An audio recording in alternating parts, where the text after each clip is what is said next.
හයි මම සිල්නි සහස්න ඇචීවර්ස් ඉන්ටර්නැෂනල් කැම්පස් එකේ diploma in ICT and computing programme එක සාර්ථක නිම කළ ශිෂ්‍යාවක්. ඇත්තටම මං කියන්න කැමති මේ පාඨමාලාව මගින් ජීවිතේ ඉදිරි කටයුතු සඳහා ගොඩක් අවශ්‍ය වෙන දෙයක් වුණා කියලා. ඒ වගේම මගේ ඉදිරි අනාගතයේ හයි ස්ටඩීස් සඳහාත් ඇචීවර්ස් ඉන්ටර්නැෂනල් කැම්පස් එකත් එක්ක රැඳී සිටින්න මගේ බලාපොරොත්තුවක් තියෙනවා. ඒ වගේම කැම්පස් එකේ මට මේ කාලේ හම්බුණ මගේ යාළුවන් ඒ වගේම ලෙක්චර්ස්ලත් ගොඩක් අපිත් එක්ක සුහඳව කටයුතු කරා.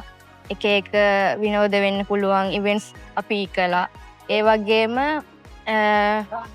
මට මේ දේවල් මගේ අනාගතය හදාගන්න ගොඩක් වැදගත් වෙනවා කියලා හිතෙනවා. ඉතින් මං ගොඩක් ස්තුතිවන්ත වෙනවා ඇචීවර්ස් ඉන්ටර්නැෂනල් කැම්පස් එකට මට මේ දේවල් ලබා ගැනීමට තෝතැක් වුණාට. Thank you so much.